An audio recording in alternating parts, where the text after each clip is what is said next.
Long ago, in northern Sudan, there lived a girl named Fatma. She was known as Fatma Al Samha, Fatma the Beautiful. Everyone agreed that she was the most beautiful girl in the village. And not only that, she was incredibly kind and caring and friendly and intelligent. Everyone loved her.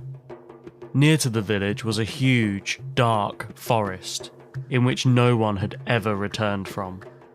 It was known that a terrifying monster dwelt within this forest, and that he would kill anyone who entered.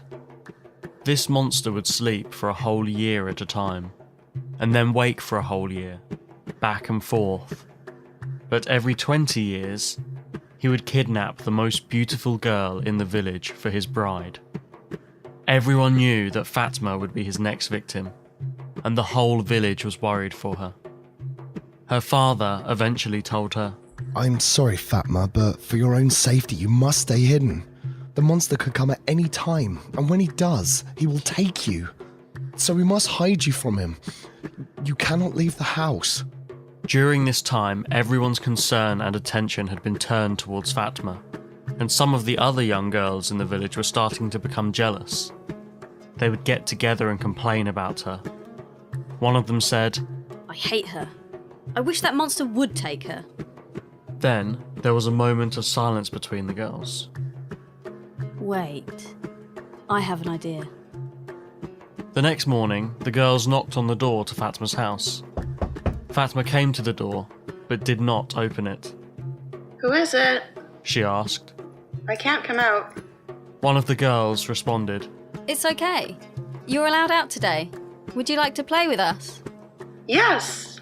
Fatma cried out.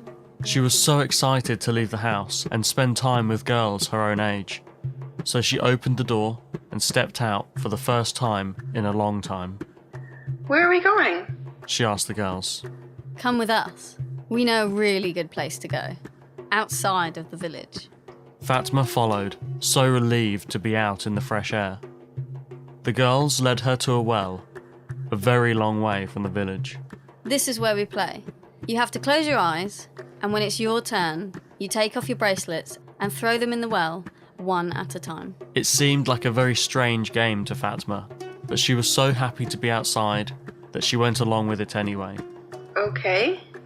So Fatma closed her eyes and waited her turn.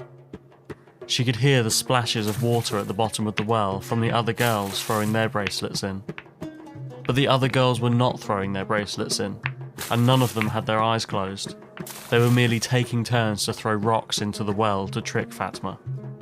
Eventually, the other girls said, Fatma, it's your turn now. Remember, you're not allowed to open your eyes until we say. So, with her eyes closed, Fatma took off her bracelets and threw them into the well, then stepped back again, and the other girls continued to throw rocks on their turns. After a long while of waiting for her next turn, or for someone to tell her she could open her eyes, Fatma realised that the splashing sounds from the well had stopped. "Hello? Is it my turn yet? Can I open my eyes?" She asked. There was no response. She slowly opened her eyes and saw that the other girls had left her there, alone. She started to cry. She was heartbroken that the other girls had tricked her, and that she had thrown her bracelets into the well. And now she did not know how to get back to the village on her own. Then she heard a voice. "Oh, beautiful Fatma," It said. "What's the matter?" She looked up to see the monster from the forest and was frozen in terror.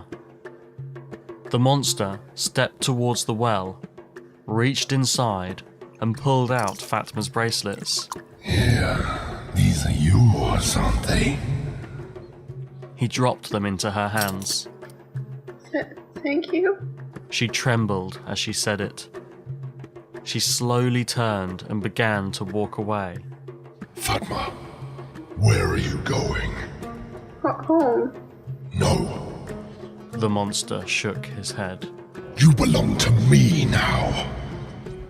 and he grabbed hold of her and ran back to his forest, with her as his captive.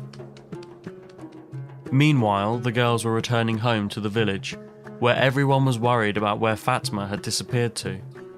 When the other villagers saw the girls arriving, they knew what had happened, and they knew that the monster would have her by now.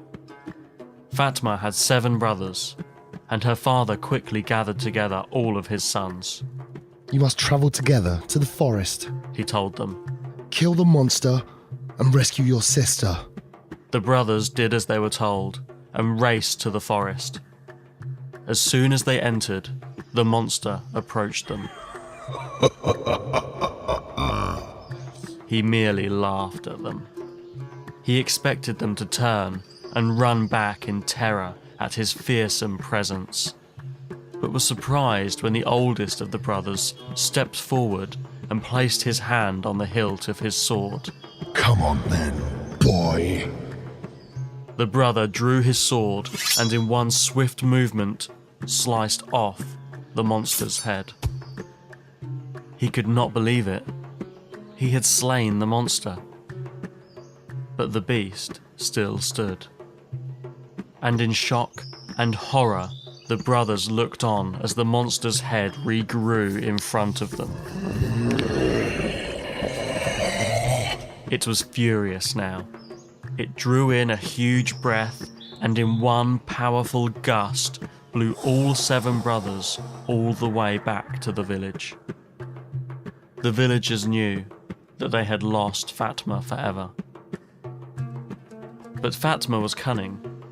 Over the next year, she would quietly gather materials when the monster was not looking, and in secret had crafted a doll that looked identical to her, but it did not have any hair yet.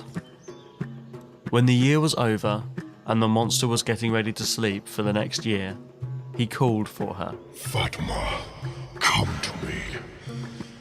It's time to sleep.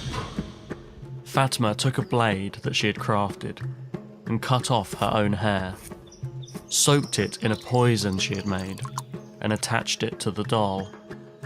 She then slowly and quietly placed the doll next to the monster, who proceeded to fall asleep next to it. To be cautious, Fatma waited one whole night before approaching the sleeping monster. When she did, she saw that her plan had worked. He was dead from inhaling the poison as he slept. She took the knife and sliced off the monster's head, then carried it with her all the way back to the village. The villagers could not believe what they were seeing. After a whole year, Fatma had returned, having slain the monster herself. She was made leader of the village, and was no longer known merely as Fatma the Beautiful. She was now Fatma the Brave,